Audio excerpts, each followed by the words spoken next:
Hello all and welcome. I am the Practical Philosopher.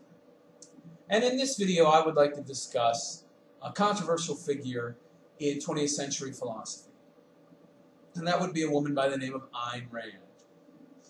Now, while a great many people followed her teachings, there were some people who were very critical of some of what she taught. And while they believed some of her teachings, some of them flew in the way of their indoctrinated worldview. Some of these people didn't fully grasp what she taught, and some failed to look deeply enough into what she taught to fully understand exactly what she was trying to say. Now, what am I talking about specifically?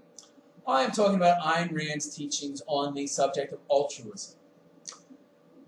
This subject is very controversial, and to this day, many people like to talk about Ayn Rand as if she was quaint, interesting philosopher who had some valid teachings, but you can't believe what she said in regards to altruism. Some of what she taught, it was just goofy stuff. She taught that people should be greedy, and they should be selfish, and they shouldn't give charity, and they should just worry about themselves and not their fellow man, and just be this uncaring, heartless brute of a person who doesn't really worry about the rest of the world. They'll talk about her in terms like this as if, first of all, one lesson defines the teacher, as if somebody gets one thing wrong, then, their whole entire life's work is invalid, which is nonsense, of course. But they're totally wrong in their interpretation of her work. And this is why I'm making this video, to clear up what Ayn Rand's teachings on altruism actually meant. Because this particular lesson that she taught, so many people get caught up on it. And in some ways it is the crux of her philosophy in terms of the lessons that she taught. Because in truth, her philosophy, objectivism, is at its heart just about viewing the world objectively. And the lessons that she's taught us, she gained by viewing the world through the lens of the objective self.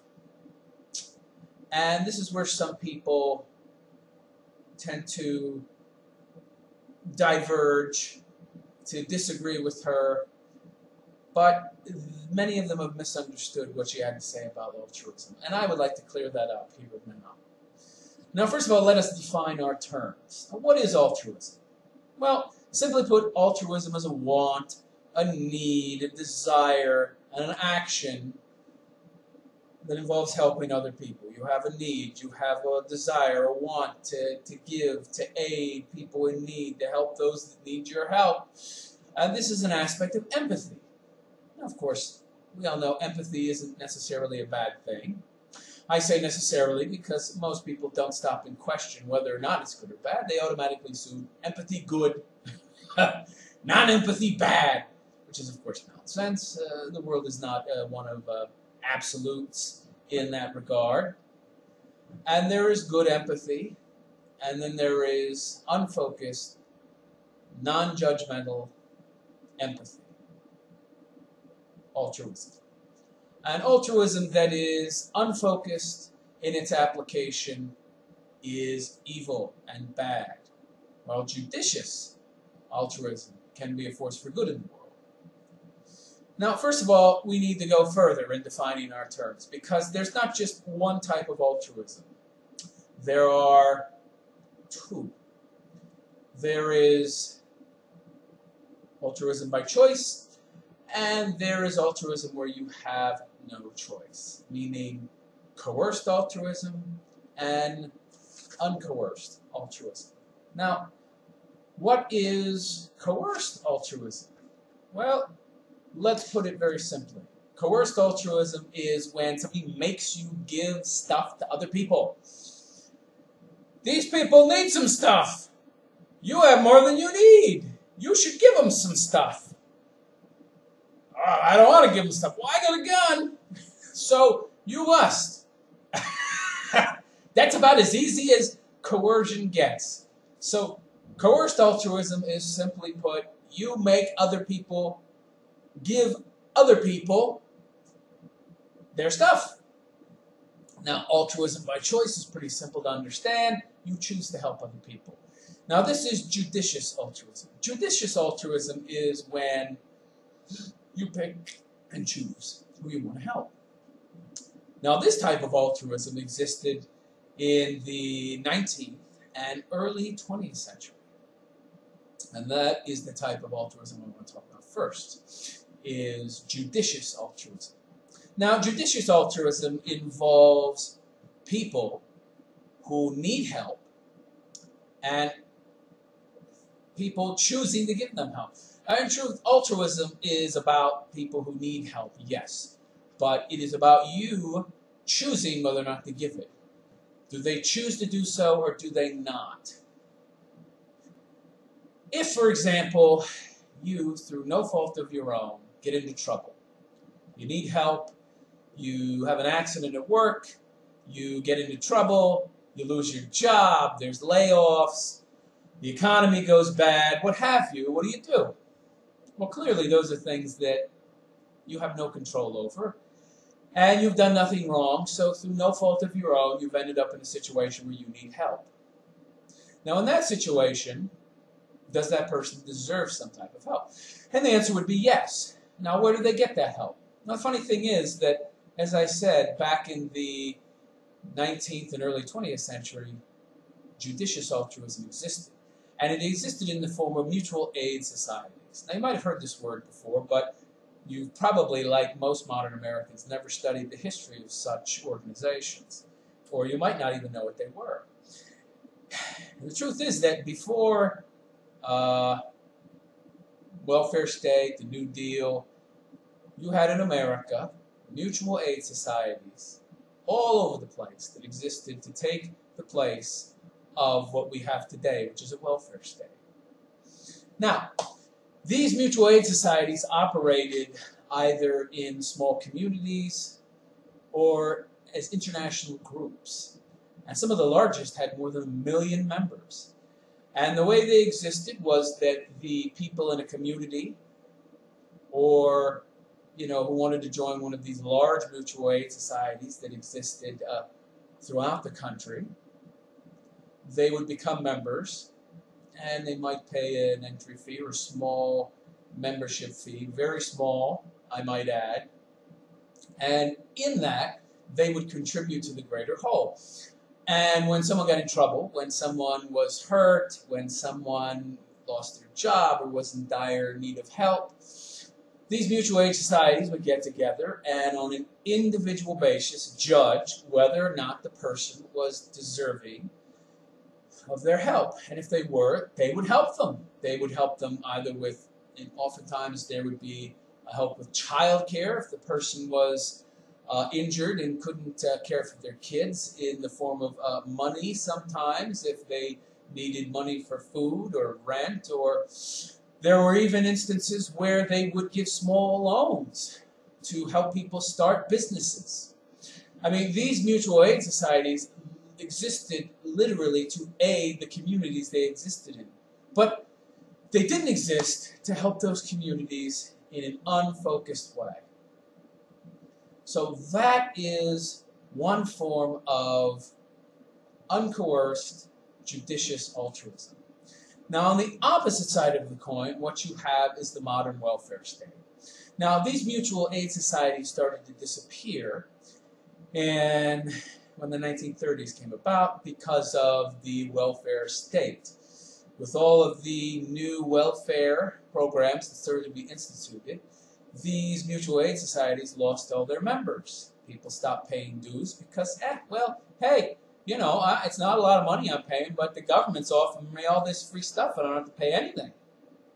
All of a sudden, this judicious, focused implementation of altruism disappeared. In place of your fellow man helping you directly, you have everyone in the whole country giving a big percentage of their paycheck to the government, who then redistributes your wealth. to anyone and everyone that needs help. It didn't matter if that person was deserving of help. Oh, you quit your job. Ah, well, oh, you're an alcoholic. Oh, you're a drug addict. Oh, well, we'll help you anyway. Where before, these people would not have gotten help. Now, they're getting help, and a lot of help. And this is one of the problems with using injudicious altruism, is that it's a waste of resources. It's a waste of resources. Oh, and you might say, oh, that sounds so horrible. You're talking about people like their things, like their gasoline or oil. No, I'm not. And there's just, no, I'm talking about things in logical, reasonable ways. And I'm talking about the resources that are being distributed to people in a very unfair way. And you people who love altruism, love to talk about fairness, that would be leftists in general, and how unfair, how wrong, how morally wrong is it to give money to people who are in a situation through their own damn fault. You end up homeless because of, oh, I'm a drug addict, oh, I'm an alcoholic, oh, I made some bad choices. You don't deserve to get help. Now the funny thing is that if you go back to the 19th century, very early 20th century, homelessness was not a big problem. You had homeless people, but it was a very small percentage of the population. If you were to compare the homelessness of the early 20th century and the 19th century to what we have today in, say, America, for example, it's no comparison. It's orders of magnitude greater now than it was 100 years ago. Why is that? Did something change? Did people get less prosperous? Did people become bigger losers? We developed ever greater ways to improve ourselves and our society? That makes no logical sense. Of course that's not the case. What happened was that people used judicious altruism back then. They took care of their fellow man, but not without logic and reason. They chose who they would help and who would not be helped. And in that way, the resources that there were, and by the way, these resources were far less than was allocated to the government, because the government wastes those resources indiscriminately on everyone as compared to focusing them in on just those people that are wanting and deserving of help.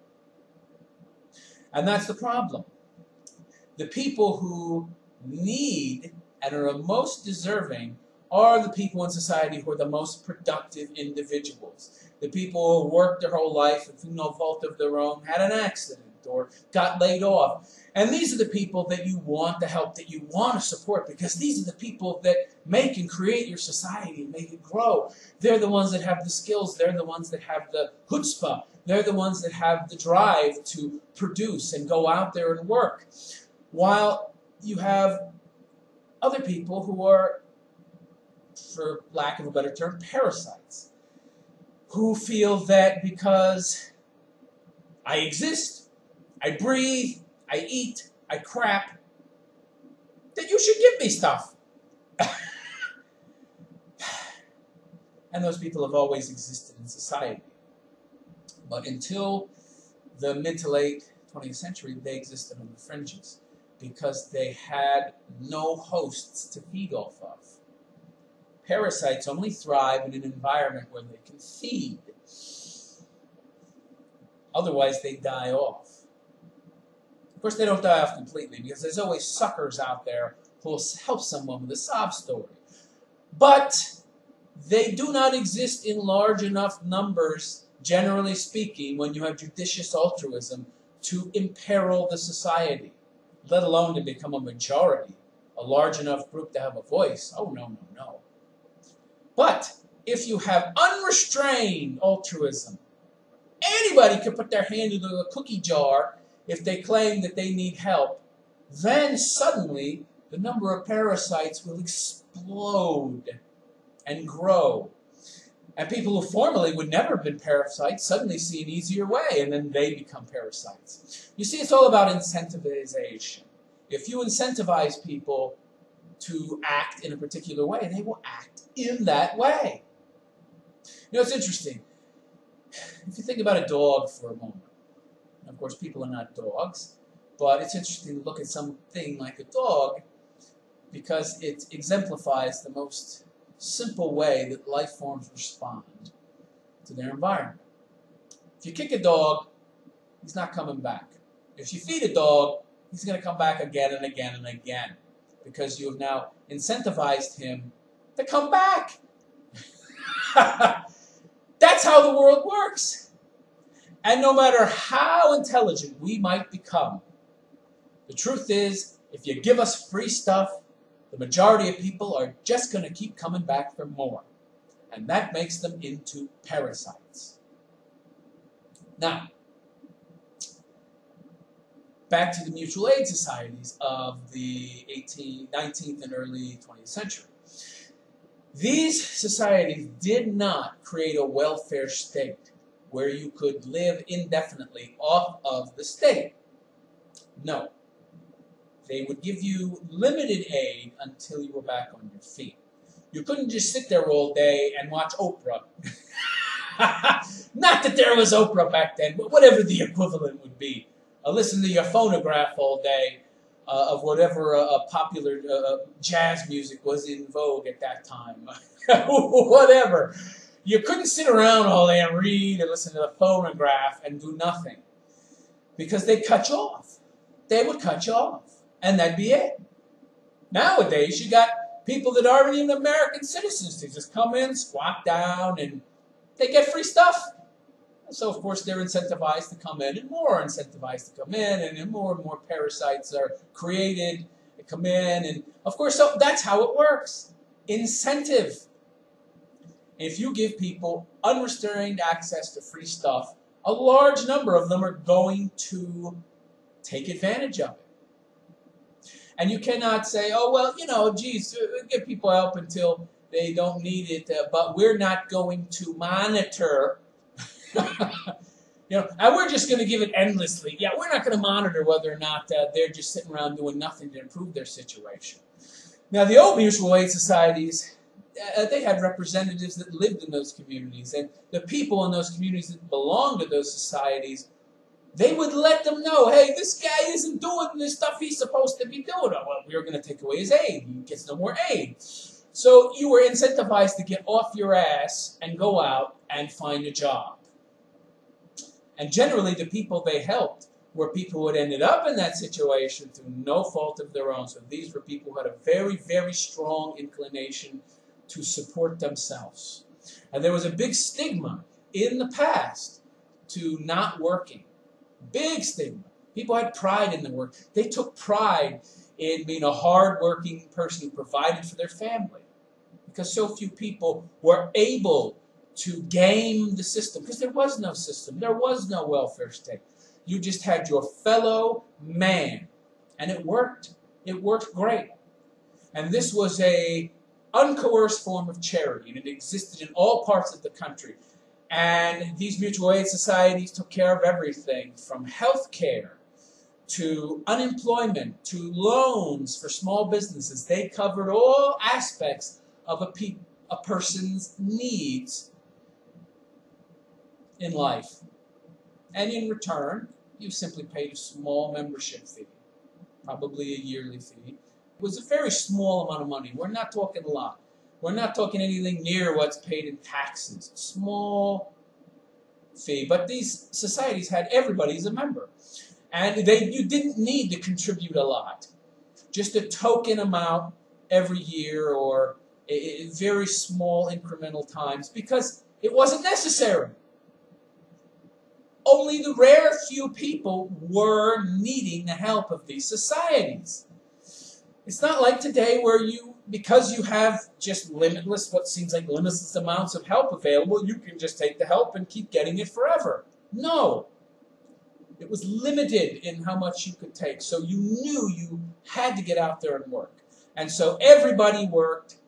And so those people who did not work were stigmatized a great deal. Those people who could and didn't, there was a big, big stigma to being a lazy, parasitic person. So people got out there and they worked their butts off because they had no option. Now, the problem with injudicious altruism is that it doesn't focus on the individual. It doesn't. It focuses on society as some form of collective. Okay? But we don't live in a collective. We are individuals. We're collectives of one. The problem with approaching things from a leftist, Marxist, collectivist point of view in terms of altruism is that you're focusing on all of society as if it's one person. So you got everybody has the capacity to get help when they need it, whether or not they're deserving or not. Well, the leftist point of view in terms of altruism doesn't really take into account deserving. That factor doesn't play into it. You're alive, you're breathing, you're entitled to help, and of course, the people that give you the help, they shouldn't be able to look deeply into whether or not you deserve it or not. It's ridiculous. I mean, when you have a large percentage of your population receiving aid, when, if you go back 100 years, it would be less than 5% of people were receiving some form of aid, you have a big problem. Big problem. And that's the really big problem with altruism by choice and altruism by coercion. And altruism by coercion is when the state comes to you and says, give us your money in the form of taxes, and we will decide how to redistribute it. And of course, they just redistribute it to everybody, because that'll, well, make everybody like them, and then they'll get votes. So, unrestrained altruism is bad. So Ayn Rand was not against charity. She did not believe in being uncharitable. She did not believe that charity was necessarily a bad thing. What she believed was that using altruism in an injudicious way, in an unfocused way, that did not address the needs of the individual and focus on those individuals that were most deserving, meaning those individuals who were in those situations through no fault of their own, she believed that that was the best use of altruism. Okay? Now, as for selfishness, it's funny how leftists like to talk so much about how she said you should be selfish, and she thought it was good to be selfish. They like to indict her with that claim, saying that Ayn Rand was a selfish woman and she believed in selfishness. And of course, we all know selfishness is bad. That makes me laugh to hear that, because that's idiotic, of course. Selfishness is not bad, okay? And what she meant by selfishness was to act in your own best interest, not in the interest of others. Because unrestrained altruism is acting in the interest of others and not in your own interest. And of course, some people would say, well, you're selfish, but you have a husband or a wife and you're helping them. You're giving to them. They're in that. So what if you're married to someone, for example, and your husband or wife needs some help? Someone could argue, and people have argued with Ayn Rand on points like this, trying to indict her in some way on her views. They have said, well, okay, you're married, and you're helping your husband do this or that. Doesn't that go against your teachings? Well, if you're married to someone, and they need help with whatever, say they lose their job, or they want to explore a new job, or a new avocation, and you help them with that. Well, doesn't that fly against the teachings of altruism and being selfish in her school of philosophy? Well, no, because that's an altruism that helps you. You see, this is where things get dicey when you choose not to think about what you're saying. Oh, well, you're helping somebody and it's not doing so, that totally destroys your philosophy, your teachings. No. If you're helping another person and it in turn is good for you, that's good altruism. That's selfish. That's selfish altruism. Selfish altruism is the best kind of altruism. Come on. I mean, help that helps you as well? You can't beat that. And of course, people say, oh, that's evil. That's cruel. That's horrible. You shouldn't want to get anything out of helping somebody else. Really? Why not? Why not get something out of it? That's just the practical aspect of things that people don't look at. And by the way, altruism that doesn't help you, she had no problem with. Just as long as it was your choice. If you belong to one of these mutual aid societies and they were having one of their monthly meetings and somebody said, hey, I lost my job, I need some help. And people would ask questions, and people in the audience who had some extra money, and if this person, they got cast on, like they broke their leg, their kids need food, the people who run that particular part of the society in your neighborhood would vote to help you, and then they would allocate a certain amount, and then maybe some people in the audience, when they walk by you, would say, here you go, and you can, pay me back whenever, don't worry about it, and that would be it. And then there wouldn't be any more help, but if they came back the next month and the guy is still sitting there and he's like, well, I didn't find anything, people would be far less sympathetic and might not help. And those people they gave didn't expect to get anything back. But that's a choice. So altruism can be altruism that helps you as well and is selfish in nature, and it can also be altruism that gives to others and you don't expect to get something back. But either form of altruism, be it altruism that is selfish in nature, it sounds like contradictory, I know, giving that gives to you, or altruism that was totally selfless in nature, which she was not against, are fine. What she was against was coerced altruism. Coercion. If I have my wife and she needs help, me enriching her life, making her life better, makes my life better because I love her and helping her helps me. And if I hear from a man that, of course, needs help and is deserving of it, I would like to be able to help him. And I think we all would like to be able to do so, to help those who need it, to exercise our own free will and our own ability to choose to help those in need. Because, of course, we are much better arbiters of, the efficiency that, our resources, the efficiency of allocating those resources. We're much better, at choosing how efficient those resources will be used than the government. Yet I don't have that choice because the government takes a large percentage of my money and does that for me. And does it very badly, I might add. How big is the government? The government is 1/3 of GDP.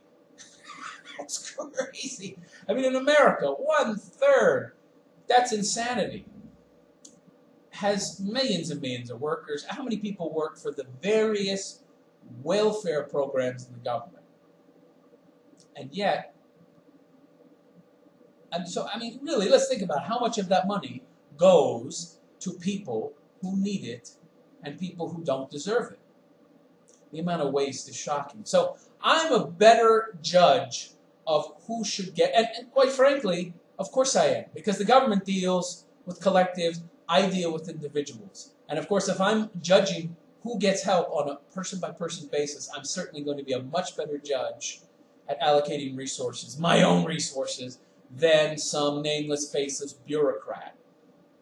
Now, let's take a look at private charities. You might say, oh, well, you know, private charities exist too. It's not just the government. There are charities. They're just like those mutual aid societies, really. And we give to them, and then they decide who needs help. And so you're wrong. There's good charity, and it's good to give to those charities. It makes me feel good to give to them. Well, it might make you feel good, but you are, again, totally misunderstanding how charity and altruism work. So let's look at private charities.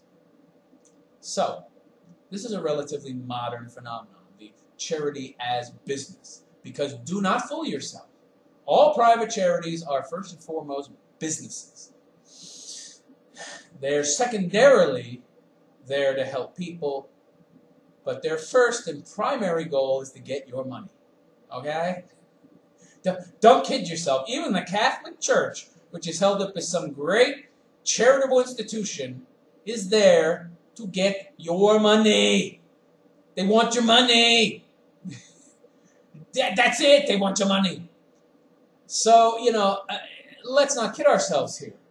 If you ever walk through a church and see all the white marble and gilded gold and, you know, you say to it, ooh, wow, boy, this looks impressive, like Donald Trump's penthouse. Boy, where'd they get all that money? They certainly weren't giving it to the poor. And the bank, the Vatican Bank in Rome, yeah, they only have $50 billion on deposit. So no, they're not hoarding any wealth. No, they're giving it all to the poor. Yeah. Private charities are no different. It might surprise some of you who are not educated in this subject to know this, but the majority of charities keep 90 or more % of what you give them. And they use that money to pay the people that work for them. Some charities go beyond the 90% to 95, 98. For a charity to be a charity, they only need to give a very small percentage of their collections, profits, to whatever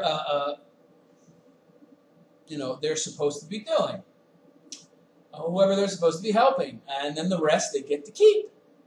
So almost all charities, 90 or more %, they keep. Less than 10%, in most cases, goes to the people in need. Think about that. Mutual aid societies of the past, nearly all of that money, it was the opposite. 10% for upkeep and whatever costs are required to keep the society going. And the 90% was put into the coffer, and it was used to help the various people that were members of that community. And these people were looking out for their own self-interest when they created these societies. And they knew that there would be more aid available for those that needed help, including them, if it had lots and lots of members. Now what you've got with these private charities, who some of you might believe took the place of these mutual aid societies, are businesses. Altruism as a cottage industry. And that is what altruism has become now, either through government monopoly or through these charitable organizations. It's become nothing more than a cottage industry. It has become a business focused around people's want and need to be altruistic. And you might say to yourself, well, you know, I'm still helping people. I pay taxes, and there are people who are getting help from my tax dollars, and I give to charity every year. And it's tax deductible, so I'm helping people then as well. Oh, well, it's just 10%, but it's still something, right? Mm-hmm. Yeah, right. The truth is, all you're really doing is making yourself feel better. And in all actuality, you're making things worse, not better, with that kind of unrestrained altruism. Because now, instead of giving to that small group who need the help and who it would help most, and isn't it funny how those that would be helped the most and who need help, they're the ones that are going to benefit the most and who are going to contribute the most, and they're not the ones who are going to become parasites. Of course, some of them might if you give them unending help. So in essence, what you're really doing with your feel-good altruism is just giving to whoever's breathing, who says, I'm a victim, or I'm oppressed, or I need help. Give to me. Give to me. Help me. That's all you're actually doing, is you're creating an entitlement state and a parasite state where less and less people are productive because they don't need to be. If I got somebody comes to my door every day and leaves a nice cooked meal for me, I'm not going to go out and buy food. If somebody gives me money to buy food, I'm not going to go work for that money. Somebody gives me a house to live in, for God's sake, why would I get a job and earn money for rent? Why would I do any of that? And this is the problem with unrestrained altruism. It doesn't take into account the worst aspects of our nature, which, unfortunately, if you feed them, they will become dominant in most people. You cannot have unrestrained altruism. This was what Ayn Rand was against. And in terms of selfishness, she was about working in your own best self-interest. Okay? You might say, oh, well, the Bible teaches. Give me a break with the Bible, huh? It's nonsense. And by the way, the Bible itself is a socialist leftist rag that itself teaches unrestrained altruism. It's nonsense. What is this? A rich man has a better chance of getting into heaven than a camel passing through the eye of a needle or some crap like that. When I start hearing stuff like that, the thing that pops into my mind is social justice warriors, socialism, Marxism. So don't kid yourself. The Bible is as socialist as they get in that regard. It teaches a leftism as a good, just like social justice warriors do today, and it's absolutely wrong. Okay, so don't go to the Bible. It says don't be selfish, and you should basically, what was the Bible says? You should give to others. You should get more pleasure. You should want to give to others. You should be more giving to others than you should be giving to yourself. Worry about other people. Don't worry about yourself. I mean, that's socialism in a nutshell. And it's really nonsense because, and this is key, if every single human being on earth that was able to worried about themselves and didn't worry about other people, then everybody would be able to take care of themselves. Virtually everyone would be able to take care of themselves, and there would be no need for a welfare state, and you would just need a mutual aid society where sometimes the people who took care of themselves got into trouble through no fault of their own and needed help. Oh, wait! We already had that! Oh, geez, we already had that 100 years ago, but we decided to get rid of it in favor of a welfare state that gave money to whoever the hell needed it and said they needed it, and drug addicts and alcoholics and lazy people, and yeah, we'll just give money to everybody.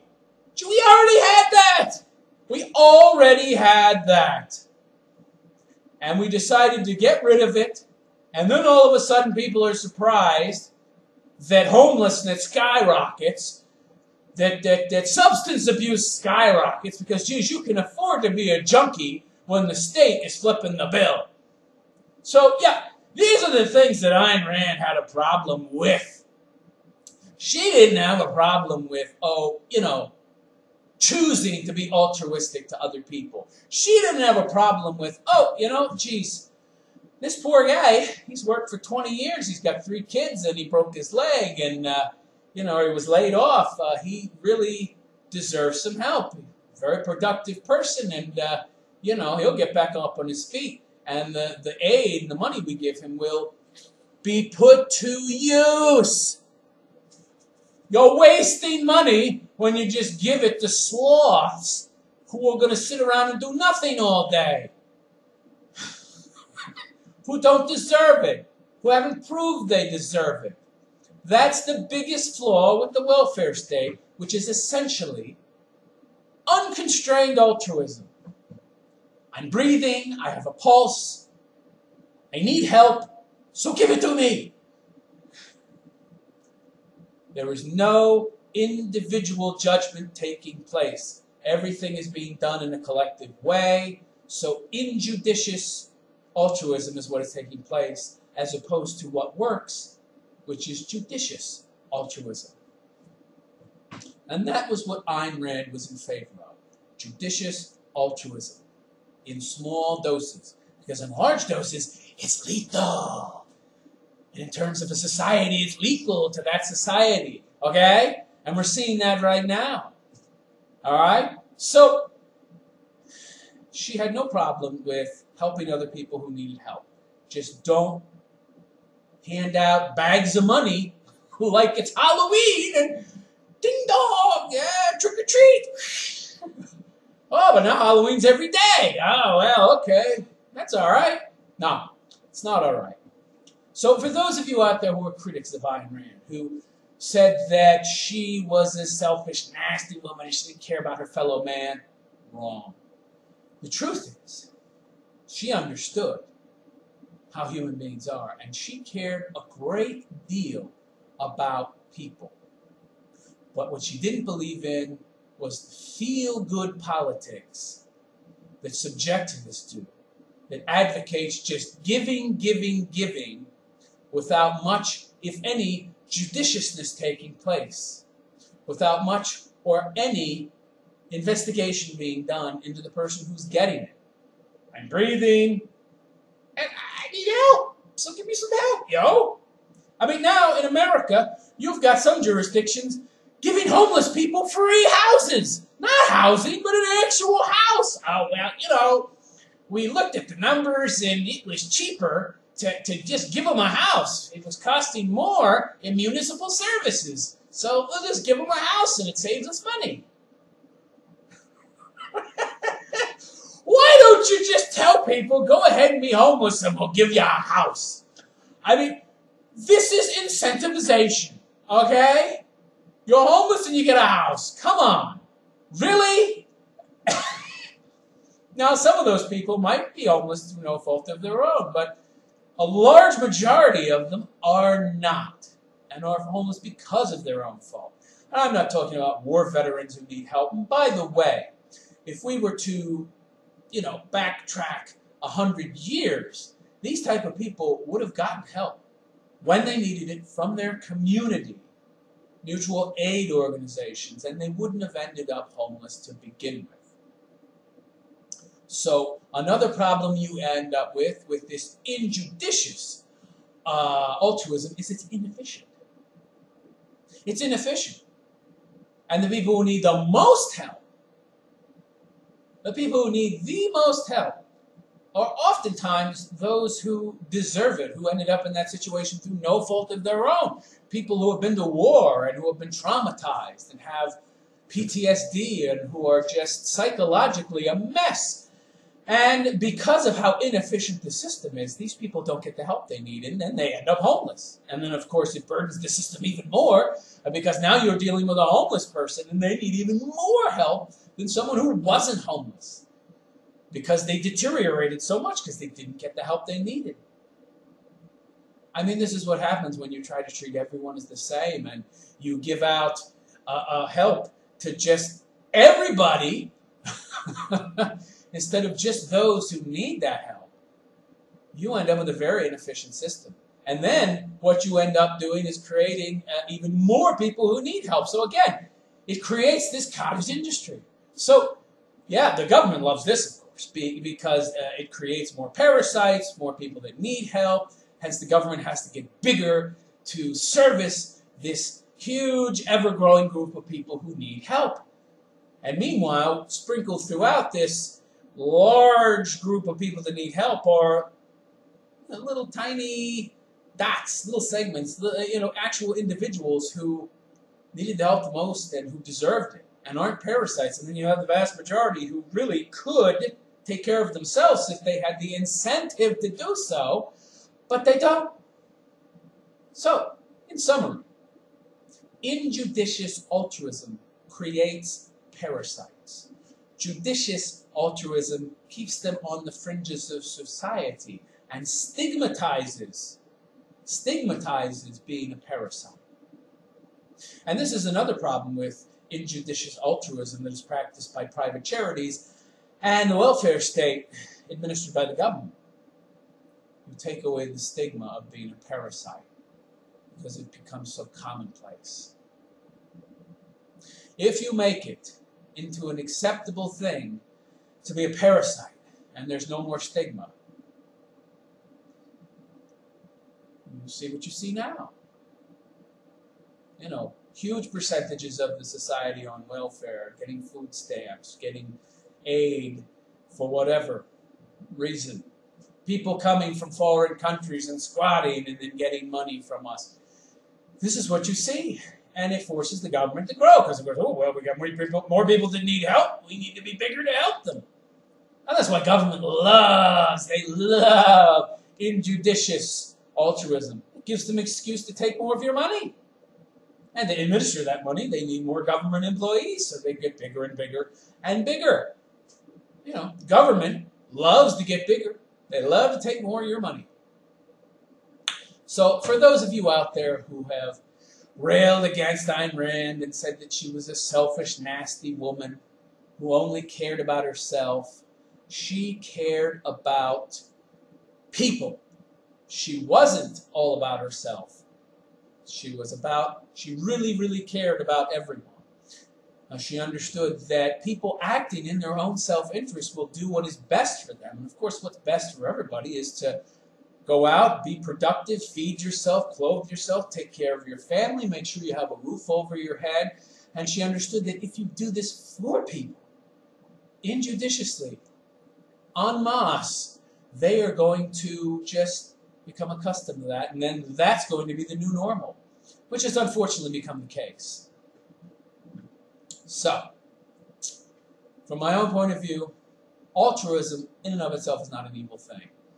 And that wasn't what Ayn Rand was teaching, and that was not what her many detractors who like to point that out, who like to say that is not what she actually taught. She simply believed that altruism, like anything, should be used in a judicious way, with people choosing how and when they are altruistic, and to whom they will direct their altruism to. She didn't believe in giving, just throw money everywhere and just, somebody who needs help is going to get it. And then the rest who are just parasites, and it's just enabling them to continue to be parasites. I feel good that I gave, so somebody somewhere got some help. So that's the real problem with injudicious altruism. It creates a lot of parasites, and most of that money gets wasted on people who could very well take care of themselves if they had the incentive to do so. But since they're being given free stuff all the time, they don't need to. While the person who actually needed the help doesn't get it, and then they also fall into the pit of people who are sucking off the government teat. It just creates a problem. It adds to the problem. It creates an industry of altruism, which is poisonous to a society in large doses. And keep this in mind the next time you want to be altruistic and put $1 into that cup of that dude sitting on the corner sucking down his Thunderbird. Think about that the next time you put money in the cup of some guy that, looks like he's strung out and he's high as a kite. Think about that. This money is going to where it's not going to do any good. Helping people who can help themselves and who are in situations that they got in through their own goddamn fault doesn't do any good. It might make you feel better, but it's just a real and total waste of your money when that money instead could be going to people who actually need help would produce, would contribute to society and make society a better place. All you're really doing when you give money, well, you're not giving, when the government takes your money through coercion, is essentially enabling people to continue to be parasites. And that helps no one.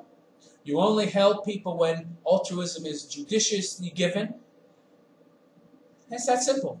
And Ayn Rand understood that, and that's what she tried to teach to people. And unfortunately, many people have just done a surface reading and either misunderstood or misrepresent her dishonestly because her teachings fly in the face of their preconceived worldview. But what she tried to teach was that, life is wonderful. People, in the vast majority, are able to take care of themselves, and there's nothing wrong with helping other people so long as they are people who need help. Because that dog, if you feed him, he's just going to come back again for a meal instead of go out hunting for his own food. And that kind of simple logic, you would think would be obvious to most people, but unfortunately not. Hence my need to make this video. So, for those of you out there who are detractors of Ayn Rand, maybe now you understand a little bit more about what she meant when she said that she doesn't believe in altruism and charity. What she meant was she doesn't believe in unrestrained altruism and unrestrained charity. And that's what she was talking about. I wish you all well and a wonderful day. This is the Practical Philosopher signing out.